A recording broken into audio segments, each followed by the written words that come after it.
You've probably seen the headlines: US warships in the Caribbean, new airstrikes near Venezuela, talks of security operations.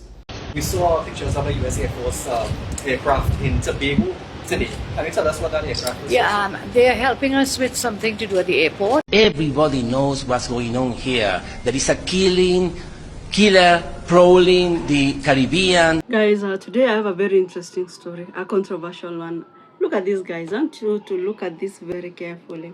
This is what you think of when you hear Caribbean. Paradise, tranquility, and a place where the biggest worry is whether you put on enough sunscreen, right? But I'm here to tell you that actually this image, this idea of the Caribbean as a zone of peace is cracking. It's shattering, and the pieces are falling into a very dangerous place. For decades, the Caribbean has stood firm on one principle: no war, no foreign military interventions or interference. But guess what? Shock on you, because right now US warships are docking and the regional leaders are turning on each other. What about the people are terrified? This isn't just a political story, guys. This is a story about sovereignty, survival, and a betrayal that could change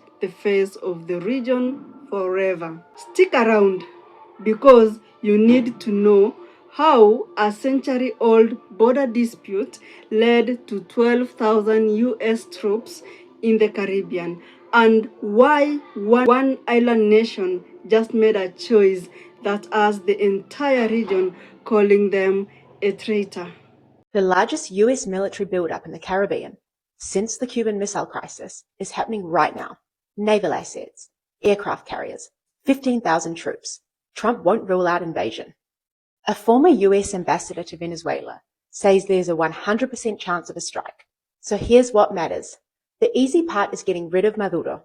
The hard part, what comes after. For 25 years, Venezuela's institutions have been systematically destroyed. The entire government exists to keep a criminal organization functioning. The country is teeming with illegal armed groups, the ELN, Hezbollah, Tren de Aragua. Venezuela doesn't control its own territory. It's a failed state.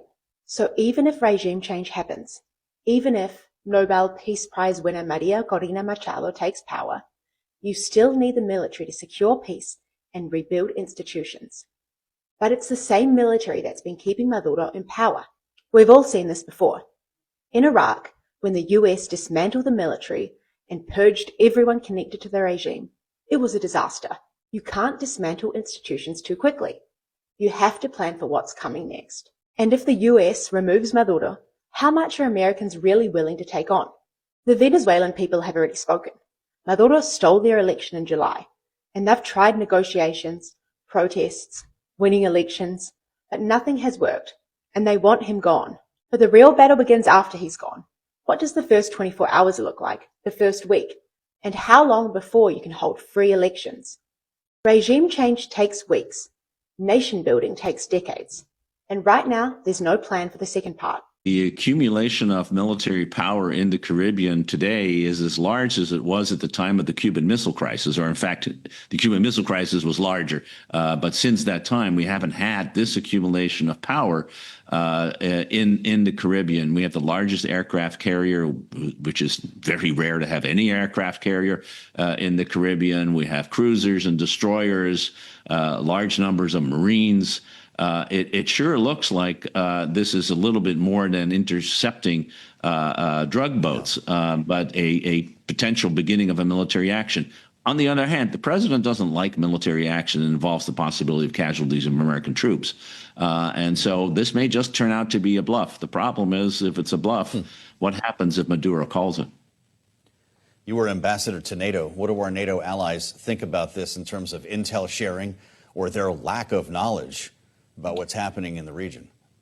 So they're worried. Part of it, they're worried because, of course, the Gerald Ford aircraft carrier was pulled out of the Mediterranean, was there for exercises and a presence that was important for NATO. And they're also worried that this is illegal, that this is an action by the United States to invade another country at the very time that we're trying to stand up to Russia for doing exactly the same thing. They're so unhappy with it that the UK, the British government, has now said that it will not share intelligence with the United States to assist in any way with operations against Venezuela. That's unheard of. That's extraordinary. It comes after the Dutch government has decided that it is limiting its intelligence sharing with the United States for fear that is being politicized. We are in uncharted waters when it comes to the relationship with the United States and our allies. If America first means that we have to lose our allies in the process, we've got a problem. We're stronger with our allies than we are having to stand by ourselves, and that's unfortunately the way we're heading. Should President Trump order strikes against the Maduro regime, there's plenty of firepower in the Caribbean to do it, with about 30% of all deployed American warships, including the aircraft carrier Gerald R. Ford, now on station. There are over 200 Tomahawk cruise missiles in theater aboard destroyers and U.S. Marines aboard the USS Iwo Jima and other amphibs in the Ready Group. Now, ahead of Thanksgiving, the U.S. military's top officer, the chairman of the Joint Chiefs of Staff, General Raisin Kane, arrived in Puerto Rico yesterday to meet the forces who are part of Operation Southern Spear. So with General Kane in the region, we'll have to see if Secretary Hegseth follows suit ahead of Thanksgiving. And one thing officials have said is some of this buildup in the Caribbean goes beyond the Maduro regime. It's about getting Russia, China, and Iran out of the Western Hemisphere, guys. I'm sure you all have seen the strikes that the Trump administration has been carrying out in the Caribbean against these boats that they say are carrying illegal drugs to the United States. Well, CNN has some brand new reporting tonight that shows that one of our closest allies, the United Kingdom, is actually pulling back from sharing intelligence information with the United States because of concerns about the legality of these strikes. Now, this is really significant because we've had this close intelligence sharing relationship with the UK for a long time, and particularly in the Caribbean, where the United Kingdom has close relationships with former colonies, with current territories, and also has a lot of intelligence gathering assets. But they are pulling back on providing that information to the United States because of concerns that these strikes, which have been carried out without any due process at all, may break international law. The Trump administration has said that these boats are carrying drugs, they're coming to the United States, and that they are at war with these narco-terrorist organizations. But one of the things that they haven't done is provided a lot of proof for it. They haven't said who these individuals were, what kinds of drugs they're carrying, and where the drugs were headed.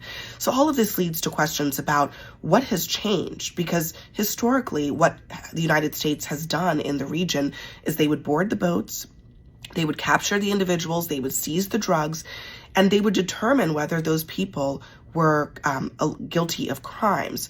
That has not been happening of late. There have been over a dozen strikes with 76 individuals killed.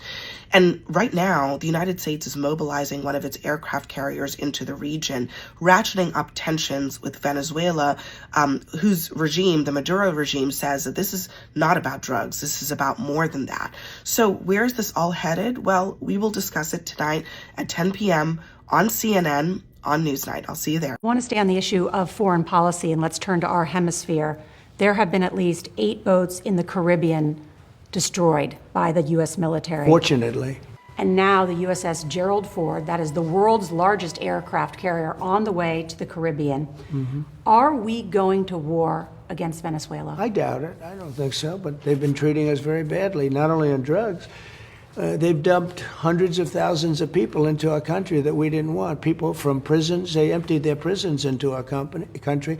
They also, if you take a look, they emptied their mental institutions and their insane asylums into the United States of America, because Joe Biden was the worst president in the history of our country. We had the worst inflation, we had the worst of everything. But the worst thing he did was allow millions of people to come into our country that were in many cases, criminals, murderers. 11,888 murderers were let into our country. Venezuela let a lot of those people in, but they were from all over the world. This isn't just Venezuela. They were from all over the world. We are going to talk about... And what he did to our country should never be forgotten. He had an open border process. and people would come in, and I'm not discriminating against tattoos, but people would come in with tattoos all over their faces and say, come on in, come on in, come on in. They let people in that should have never been. Venezuela emptied their prisons into the United States of America. And every one of those boats that you see shot down, and I agree, it's a terrible thing, but every one of those boats kills 25,000 Americans. Every single boat that you see that's shot down kills 25,000 on drugs and destroys families all over our country. We saw pictures of a U.S. Air Force aircraft in Tobago today. Can you tell us what that aircraft was? Yeah, they are helping us with something to do at the airport. They are helping us. They did a bit of roadway. The Marines are here. They're training with our people, and that's what it was about. It's not a military force as such. They're not here on the ground. We are not about to launch any campaign against Venezuela. I've made that very clear. Trinidad has not been asked to be a base for any war against Venezuela. As I said to you, Venezuela was not mentioned yesterday. We were on the anti-trafficking, drug trafficking, gun running, human trafficking. Those are the issues we are very concerned about. The 250 Marines that were in Trinidad, they all know. I think they were supposed to leave yesterday, if I'm not mistaken. Yeah. Training still going on in terms of America and Well, not today, if that's what you mean. No. I mean, are they still troops in Trinidad from America? To my knowledge, no. What about military assets, aircraft, vessels, anything in Trinidad and Tobago territory right now? Not to my knowledge, sir. Not. I see they're saying there are vessels in Trinidad waters. I don't know how you guys assess they are in Trinidad waters. To the best of my knowledge, we were not requested to have any of these vessels in Trinidad and Tobago waters. To the best of my knowledge, in international waters. The people, United States, listen to me. War of Caribbean, war South America. No. Peace. Yes. Y es una tarea que les doy desde aquí a todas las fuerzas populares, sociales, políticas, militares, policiales, a todas las fuerzas de la patria, a no caer en provocaciones en ningún momento, pero a movilizarse con fervor patriótico para decirle: fuera de aquí, barcos imperialistas, fuera de aquí, amenazas militares. Venezuela se respeta.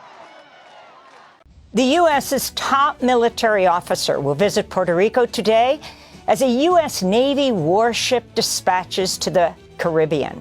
The visit by General Dan Kane, the chair of the Joint Chiefs of Staff, comes as the Trump administration set to formally designate Venezuelan President Nicolás Maduro and his government allies as members of a foreign terrorist organization, the Cartel de los Soles. The entity is not actually a cartel, is instead a reference to military officers and officials allegedly involved in corruption and other illegal activities in Venezuela. Reuters is reporting the U.S. is also considering a new phase of covert operations in Venezuela. It would be a major escalation after U.S. airstrikes on alleged drug boats in recent weeks have killed more than 80 people. We are at a very interesting hour with regard to the Venezuela-U.S. military standoff. The USS Gerald R. Ford has landed in the Caribbean. It is docked in the Caribbean. We have satellite confirmation of this. Earlier today, November 16th, appears to show the USS Gerald R. Ford and her carrier strike group in the Eastern Caribbean, positioned near Guadalupe and Dominica, roughly 350 miles from the coast of Venezuela. So, USS Gerald R. Ford has arrived from the Mediterranean. On these USS aircraft carriers, they have more fighter jets on these aircraft carriers than the entire Venezuelan Air Force. As for troops, this brings the troop level to about 18,000 U.S. troops, which is in no way, shape, or form enough troops to stage some sort of a successful invasion of Venezuela. Venezuela has I forget the exact number. I think it's 200,000 or 350,000 active duty personnel in the Bolivarian Armed Forces. They've got another 1.2 million in reserves. The Bolivarian People's Militia has like 2 to 3 million people. I mean, this is no laughing matter. It's not going to be an easy task. 18,000 U.S. troops are simply not capable of this task. Everybody is really worried that if today is Venezuela, tomorrow it could be them.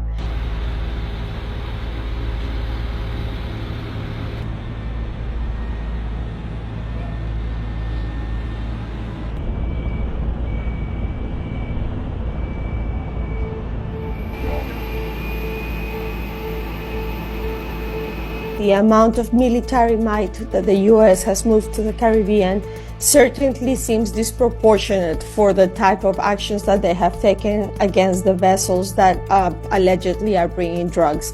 So Maduro is, with all reason, very worried about this and has mobilized a popular militia to try and face any possible intervention militarily in the country.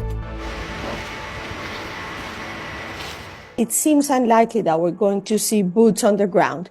Probably what we're going to be seeing is military attacks from air, which is what the Trump administration seems to favor. Even though the military might is fairly big right now in the Caribbean, we will need many more men than what are mobilized right now. So it seems certainly unlikely that we will be seeing a ground invasion in the short term. But obviously, nothing can be discounted absolutely.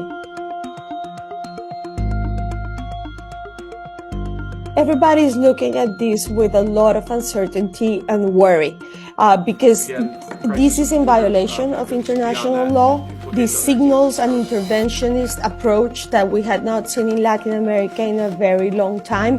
And everybody is really worried that if today is Venezuela, tomorrow it could be them.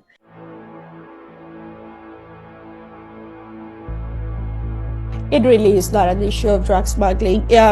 By all means, Venezuela is a country through which drugs come through, but it's not certainly the biggest producer or trafficker of cocaine or fentanyl by any means.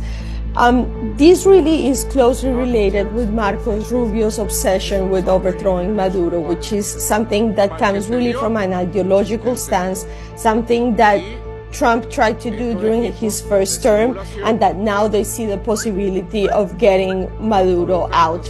I think that the way in which they're framing this, which is a fight against narco-terrorism, is really a way to make sure that the MAGA base internally in the U.S. goes with the idea of having a military intervention in a country, which is something that really clashes with what Trump had promised during his campaign. You know, Caribbean government, I think she doesn't know what she's doing. I think most probably she's always in a sleeping mode. She doesn't even know what is going on. She told U.S. can attack to Venezuela, but she doesn't know the consequences. What's going to happen? Venezuela is going to attack all the Caribbean islands. What's going to happen? They're the one who's going to suffer. U.S. is not going to suffer. It's Caribbean. They're going to suffer. So I think it's time for Caribbean people to tell that lady to step down and let somebody who can control that island, control it and not to interfere in that country. Nobody needs to interfere in that country. So my Caribbean cousin, the government of Antigua and Bermuda rejected the U.S. military presence in the Caribbean.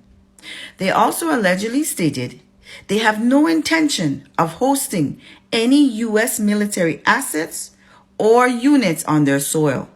They prefer to stay a nation of neutrality and peace. Therefore, what is the Trinidadian government receiving in exchange for their cooperation? And are we, as a Caribbean on whole, divided with the U.S. presence in the Caribbean? And what will be the long-term effect on the Caribbean Ocean? And who, in the long run, would it mostly affect? Ever since September, in the waters behind me, the U.S. has been attacking boats. They say the people on them are, quote, narco-terrorists, and what they're trying to do by attacking them is stop drugs from going north. Here in Trinidad and Tobago, fishermen have stopped venturing into international waters, and they say sometimes at night when they're fishing, they hear drones up ahead, so they come back to shore. Today in this town, there will be a funeral, but it's going to be a funeral without a body. The family of Chat Joseph says a few months ago he left to Venezuela for work, and then he started calling family and friends and telling them that he was going to take a boat back here. That was the last time they heard from Chat Joseph. On the day that he was supposed to take a boat back here, the U.S. attacked a boat in open waters, and they assume that he was killed by that attack. The Trinidadian government says that no Trinidadian citizens have been killed in these attacks, and that's the problem with this story, that these attacks are happening in open waters, so we can't get there and independent witnesses can't get there. And then it also leaves families like the Joseph family in limbo. I just want to tell him to stop it. It's innocent people, he thinking on his people family. Because he wouldn't like that to happen to his family. I sure he wouldn't like that to happen to his family. So you need to stop it. That's all I have to tell him. Stop it. They believe that he was killed by an American attack, but all they know for sure is that one day he went out to sea and he never came back. So the United States has decided that they're going to be sending troops to the Caribbean. But I am not crying tears of fear. I'm chat. Why is all the islands in these comments now recognizing Jamaica? They're all saying, and that's why Jamaica's the capital of the Caribbean. You got people from St. They're basically trying to tell the states to go to Jamaica, don't touch the rest of the islands. You got people from St. Lucia, Grenada, Haiti. They're all like, yup, and that's why we love Jamaica. What? I'm looking at your bios, fam. I know that flag. It's an Antigua flag. Why are you guys trying to send everyone to Jamaica? Mixed reactions now from local fishermen to U.S. military strikes in the Caribbean Sea. The United States says it is targeting drug dealers, but their approach has drawn condemnation from international observers. Krista Campbell reports. Fishers arrive in Rocky Point, Clarendon from Pedro Keys off the Jamaican mainland ahead of Tropical Storm Melissa this week. But in some of their minds are concerns about another threat, being blasted out of the waters based on perception of involvement in illegal activities.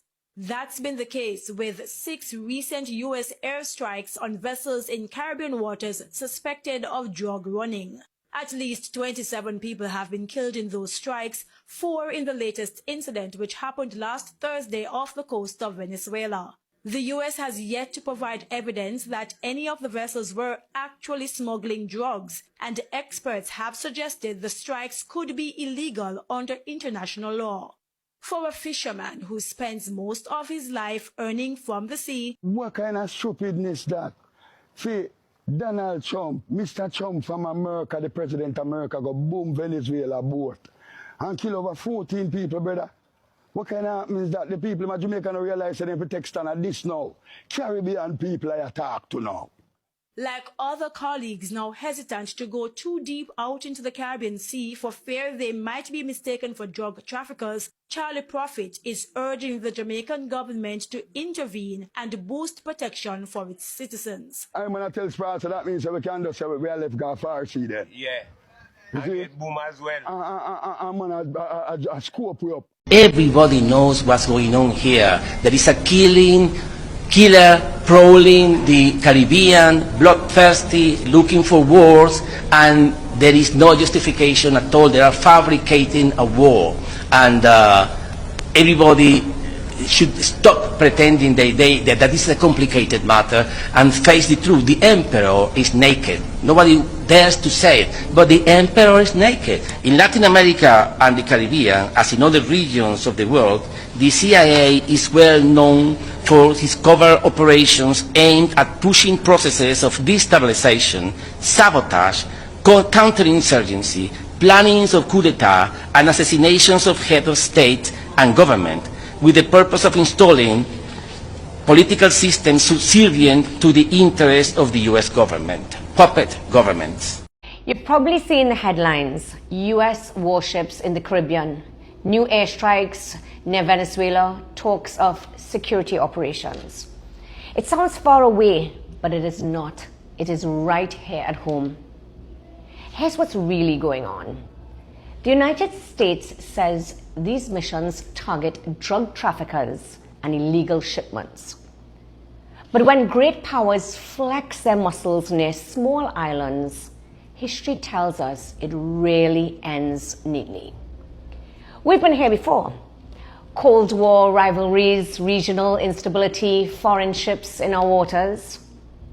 Now imagine what this means for us. Our fishermen, our trade routes, our international trade, our tourism, our sense of safety.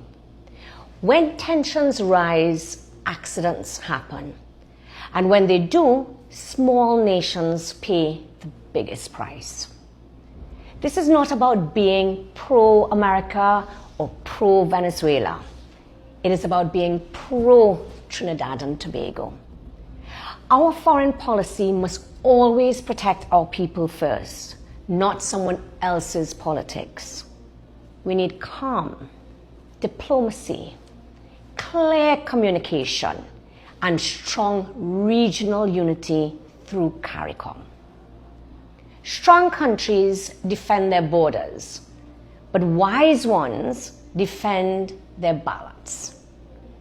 We in the Patriotic Front believe Trinidad and Tobago must be both.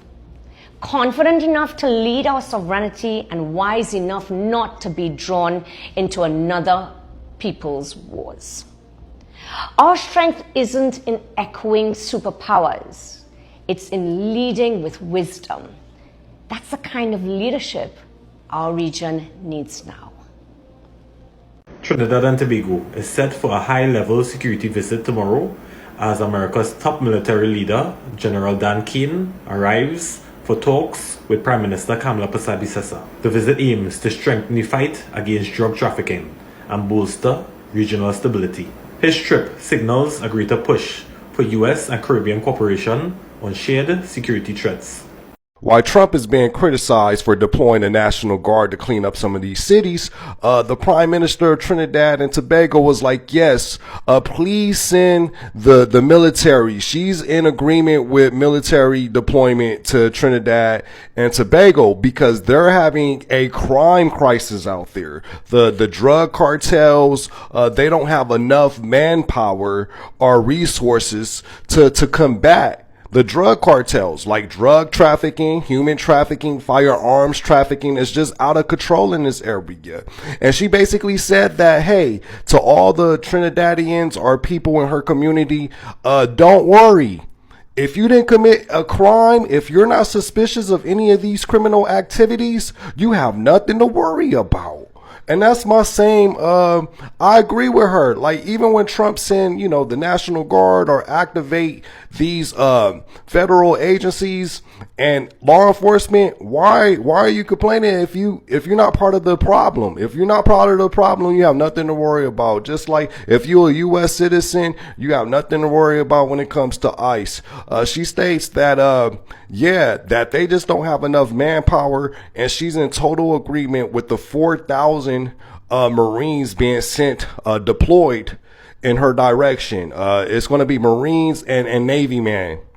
Prime Minister is like, make Trinidad Tobago safe again where tourists could come visit, and no one wants to live in a crime-ridden society. Today is that collective day of action, and I could report that there are people in Aruba, Barbados, Belize, Cuba, Curacao, Dominica, Grenada, Guadeloupe, Guyana, Haiti, Jamaica, Martinique, Puerto Rico, Republic of Dominica, Dominican Republic, St. Lucia, St. Martin, St. Vincent, Suriname, as well as us here in Trinidad and Tobago, who are doing something to make this collective call for the Caribbean to be a zone of peace. This declaration was a call to the people of the Caribbean that we must stand firm, that the Caribbean must remain a zone of peace, that there should be no U.S. intervention. We declare that the sovereignty of the nation states of our region is not and must not be up for sale, that regional unity and integration are crucial to our development and survival in the context of a changing global order, and therefore call on CARICOM heads of government to meet urgently in this emerging situation and to adopt a unified position against this unilateral military deployment by the U.S. We denounce the so-called creation by the U.S. of an international coalition against narco-trafficking, as it is a seed of an alliance of a minority of states in this hemisphere that will be used to create some cloak of legality under the OAS to intervene in Venezuela, as was attempted and failed through the so-called Lima Group. And we further call on these governments not to allow the U.S. to use their countries as a military staging point to attack any sovereign state, and in this instance, Venezuela. We denounce the extrajudicial killings that the U.S. claimed it carried out of 11, of course that now has gone up to more than 27, suspected narco-traffickers, and insist that the stopping of the trafficking of drugs, humans and arms must be done through interdiction and the legal process, with the criminals tried in courts of law and convicted on the basis of evidence seized. And we deplore the statements made that they should, quote, all be killed violently, as contrary to the rule of law, and thus which could take us down a slippery slope of giving the state the license to kill arbitrarily. The designation by the U.S. without providing a shred of evidence that the president of Venezuela is the head of a narco-trafficking gang is part of the well-known operation to discredit and delegitimize a leader or country. The U.S. has no moral authority to speak about narco-trafficking when it was engaged in precisely such activity to finance the violent civil wars in El Salvador and Nicaragua in the 1980s that resulted in many tens of thousands of people being killed, among other well-documented activities. Nor does it have any moral authority to speak about peace when it is complicit in the genocide of Palestinians today and of many other crimes against humanity through the years. The sovereignty of the Bolivarian Republic of Venezuela must be respected, and that therefore we oppose any military intervention by the U.S. or any other state in Venezuela. Now, while Jamaica was preoccupied with Hurricane Melissa, what on earth was going on in Trinidad? I'm Kalila from Money Media, giving you money news for the Caribbean. Tensions are extremely high across the Caribbean right now, as Trinidad and Tobago is distancing itself from CARICOM, the regional body it helped to found, all over issues between the United States and Venezuela. Trinidad and Tobago's Prime Minister Kamla Persad-Bissessar has said that she no longer considers CARICOM a reliable partner.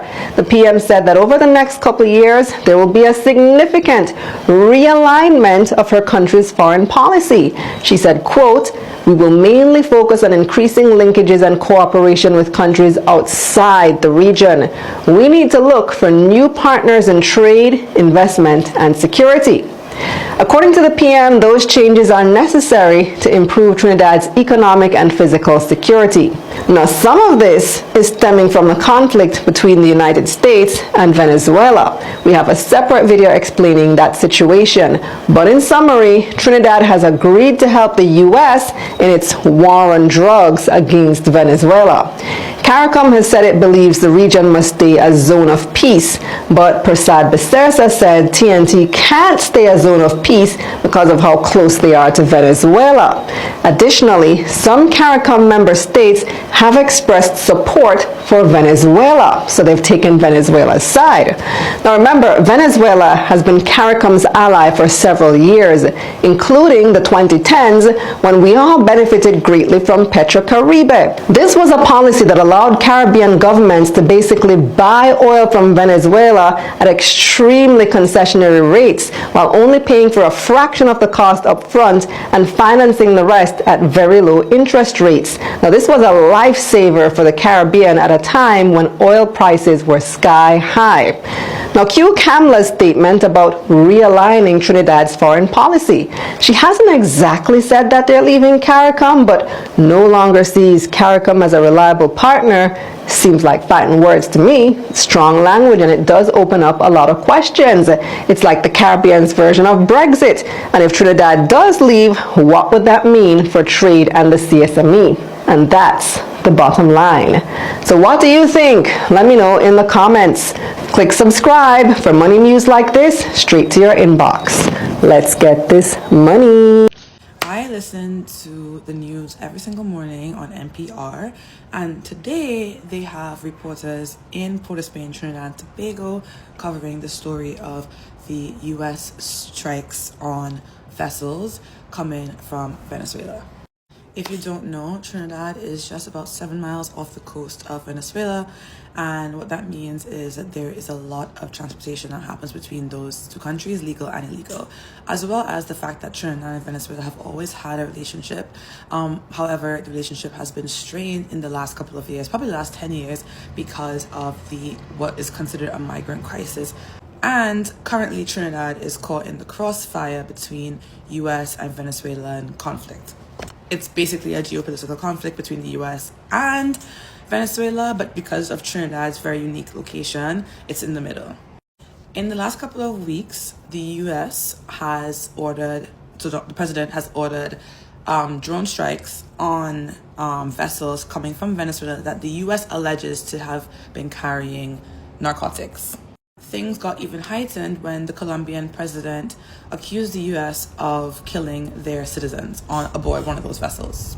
Last week, it was confirmed by the Colombian president that there were 2 Trinidadian citizens aboard these vessels who were killed in these strikes. However, Trinidad and Tobago's government has not confirmed that these people were killed in these US strikes. In fact, the current Prime Minister of Trinidad and Tobago, and I quote, told Donald Trump to violently kill them all, referring to the criminals at large.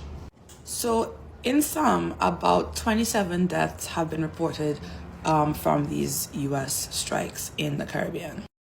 US officials believe they did the right thing by blowing the boat to smithereens because they were allegedly trafficking narcotics. People in Las Cuevas, Trinidad, which is a fishing village where 2 of the alleged smugglers who died in these strikes are saying that they were just fishermen, that they didn't deserve that, and there's debate whether or not they were criminals or not.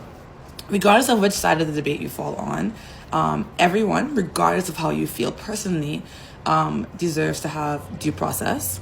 It is okay for me and you to call people criminals and whatever, but it's not okay for governments to go above the law and determine that somebody is a criminal without actually having their day in court.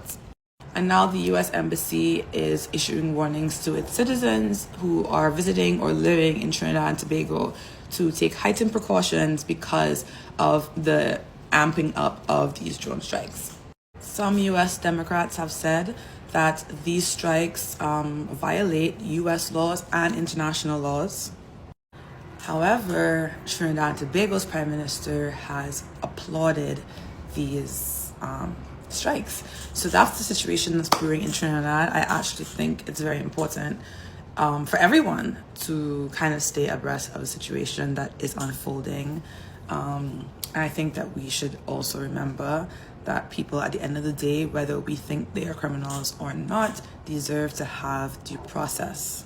To understand the fire, Of course, you have to look at the SPAC, and that SPAC is the Essequibo region, a massive, resource-rich piece of land claimed by both Venezuela and Guyana. This dispute has been dormant for years, but when massive oil reserves were discovered, everything changed, and in late 2023, Venezuela held a referendum, essentially voting to annex the land. Guyana, on the other hand, understandably freaks out.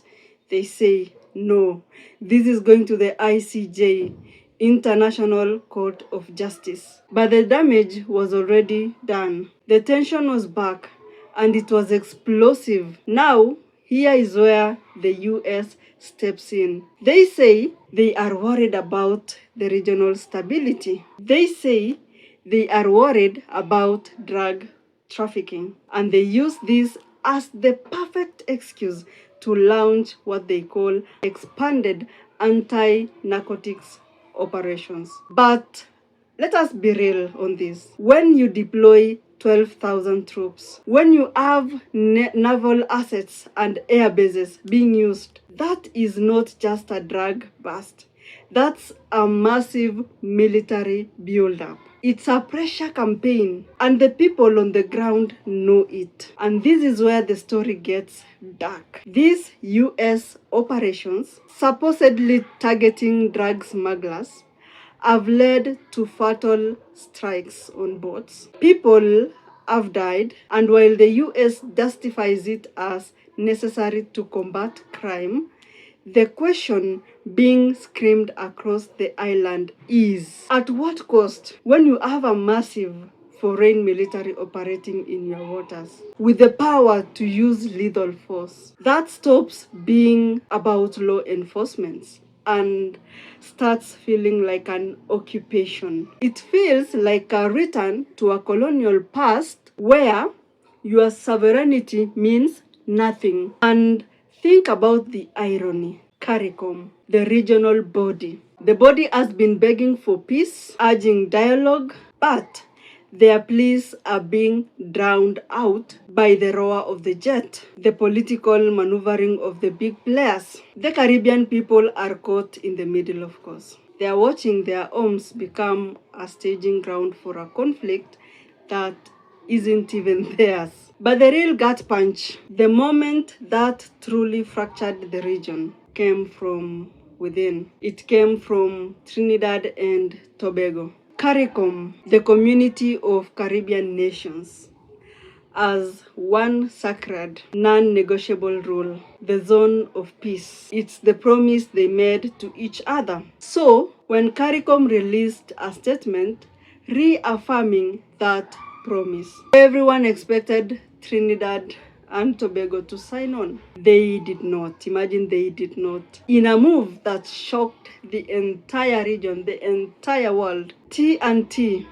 reserved its position, effectively withdrawing from the statement. And why did they do so? Because they had just done the unthinkable. They authorized a U.S. Navy warship, the USS Gravely, to dock in Port of Spain. They opened up their air bases and airports for U.S. operations. Venezuela immediately called it a provocation, and in retaliation, suspended critical energy agreements with Trinidad and Tobago. This wasn't just a diplomatic spat. This was an economic blow. But the real damage was to the soul of the Caribbean. People are asking, could a fellow island nation, a member of the family, side with the external power?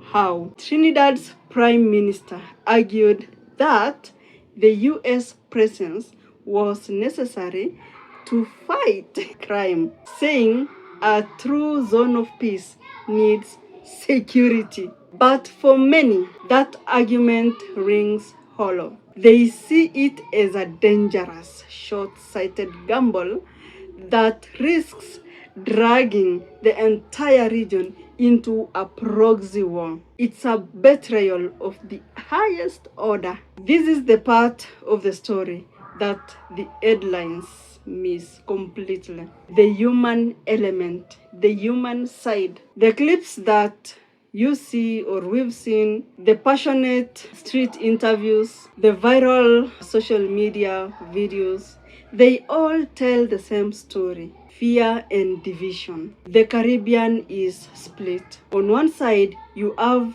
people who are desperate for security, who are tired of the drug violence, and who see the US as the necessary powerful ally. They support Trinidad's pragmatism, but on the other side, you have the majority who see the writing on the wall.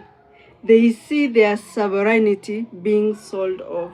They see their home becoming a military pound. They feel the pain. They feel the painful echo of colonialism, where their fate is decided in Washington or Caracas and not in Port of Spain or Kingston. The zone of peace isn't just a political slogan.